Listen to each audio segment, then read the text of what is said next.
Welcome everybody to Hot Metal Bridge Faith Community. If you're new or visiting here, I just want to welcome you. I'm Pastor Jim, and we're really excited about this evening. So with no further ado, I'm going to ask these guys to come up. And as they come up, let's give them a big round of applause, all right? This is Tony Norman and Bruce Kraus.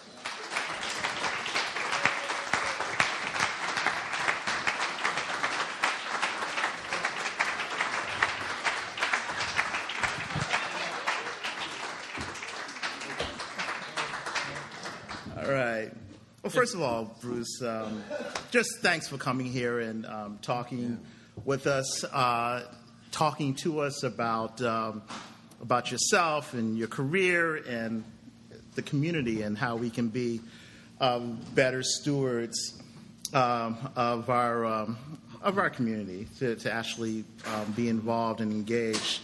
But before we get to all the nuts and bolts of which I know nothing and you know everything, hopefully, let's find out just a little bit about yourself. Sure. And you know, what your... I grew up here on the south side. I am in the house that I was born in. We trace it back to about 1868, give or take. I bought it in 1983, and I've been here ever since. Well, when were you bitten by the political bug? Because it sounds to me that you were always sort of sociable and so forth. But I mean, what was it? Was there a moment, a catalyzing moment where you said, okay, I have to get on the other side of that rope in order to do the things? There was never that moment? Mm-hmm. There was never this overweening ambition or passion for politics? Absolutely not. I'm going through my life and doing my work and enjoying myself. And I see things that start happening in the neighborhood that I wasn't as happy with. I'm incredibly protective of the neighborhood, and it's the very air I breathe. I can't disassociate myself from being a Southsider. It's what I am, and so I started getting active and getting involved and wanting to perhaps make a difference. Am I going too long? No, okay. Absolutely. Yeah. So I got involved with our Chamber of Commerce. I thought, as an entrepreneur, self-employed business owner, I should get engaged with our Chamber of Commerce, and perhaps in that kind of a position, I can effectuate some change. So I did that, and one thing led to another. And I found the presidency of the organization up for election. And does anybody in the room know Lee Phillips? Does the name ring a bell? Lee Phillips, her family founded Phillips Steel, which was a huge industry in the South Side in the 1800s. Her grandparents, her great-grandparents, and her grandparents founded Southside Hospital. And Phillips Elementary School was named after Lee's family. So Lee was a very dear friend of mine. I go to Lee. She's part of the chamber, and she says, I said, Lee, who should run for the Chamber of Commerce presidency? And she said to me, you should, and then you absolutely have to run for city council. And it was Lee who saw the leadership quality in me from her history of leadership in her family, the great effects they had on the South Side. And she saw that quality in me long before I did. And so I ran for the presidency. I won it. And before I knew it, leadership was changing in the city. Gene Riccardi was not going to run for city council anymore. Oh, right. Some friends were saying, you really should try this. And, you know, I thought about it, and I thought, yeah, I should.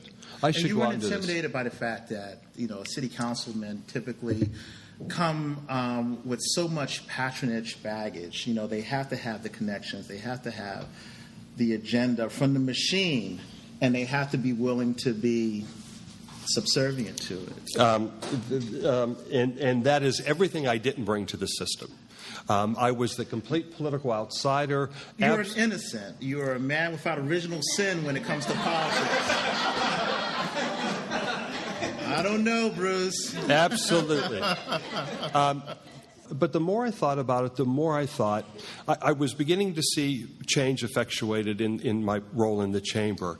And I thought, wouldn't this be amazing if you could take this kind of power, the power of a vote, because that is the power of everything. I mean, that's what we do on the council. We vote it up or we vote it down. And take that into a role of leadership like a city council person and really have the power of the vote. And the more I thought about that, the more I thought, that's really why I should do this. So I got up, I went out, and I ran for city council. You were going up against an incumbent, weren't you? No, not the first time. It was an open seat. No one was in the seat. There were 7 people running for the seat. Oh, right. And like I said, I didn't know what I didn't know. But I went out there and decided I was going to run for city council. And I went out there, and lo and behold, as the fates would have it, for my first time trying for public office, I lost by 151 votes. So I had a very tough decision to make. That race took place in March of 2007. I had to decide by August of 2007 if I could run for a May 8 primary. And I just invested about a year and a half of my life. And as the fates would have it, something that forever changed the history of Pittsburgh happened. And it was a really big wake-up moment for me. And that was the death of Bob O'Connor. I'm sitting in my house feeling sorry for myself about how hard I worked and how I should have won this and why didn't I win this. And then I saw Bob, who had worked like 13 years. The only thing he ever wanted to be in life was the mayor of the city of Pittsburgh. And you know, as the fates would have it, he gets it. He finally gets his wish, and he's only allowed to have it for a few months, and Bob passes. And then I think to myself, here's someone that worked 13 years for this. I was only out 18 months. You know, I haven't earned the right to sit in here and feel sorry for myself any longer. So that day, I lifted the shades, shaved, got out, started knocking on doors and raising money, and I ran again. Did you have a philosophy of government? I mean, when you were walking the streets of the South Side, did you have a philosophy as opposed? I mean, you were a personable guy. You were a guy in the community. You were a businessman, entrepreneur. People knew you. But did you have a philosophy in terms of governance? It's very basic. I went out and I made one campaign promise to everyone. And I said, I will make you one promise and only one promise. And that is to always tell you the truth. And that's the only campaign promise I'll make to you. What does that mean, though? What is truth, as someone once said? Perfect place to answer that. It's very easy to go out and to tell people, all the wonderful things you're going to do for them. And I promise you this, and I promise you this, and I promise you this. And then you can't deliver it. And nothing can be worse than telling someone, I'm going to do this for you, and then not following through and doing it. So I never wanted to be in that position. I always wanted to be in the position of saying, no one will ever work harder for you or represent you better. And I will not promise you that I will get it done, but nobody will try harder to get it done for you than I will. All right. Looking over your career on City Council so far for the last 2 years now, three and a half years, actually.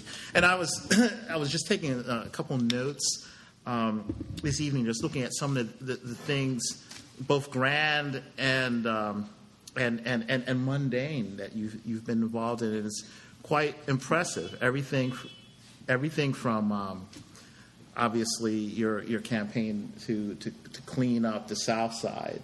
But I mean, particular things like being a co-chair on the noise ordinance task force, things like trying to prevent the flyers from being left on car windshields, the town tavern controversy, and then obviously things like the gas drilling ban that City Council worked through, and marathon negotiations over the pension liabilities problem. The fact that you guys were able to bring that to a head, at the very end of the year. Spay and neutering dogs. I mean, I just can go down a list. Parking fine hikes. Now, that kind of pissed me off, though. But you've been involved in gun control. You're a gun control advocate. And here is the coup de grace, the $500 fine for public urination. It's $1,000. And it's $1,000 if you don't clean up. I love the idea that people were coming into the neighborhood and beginning to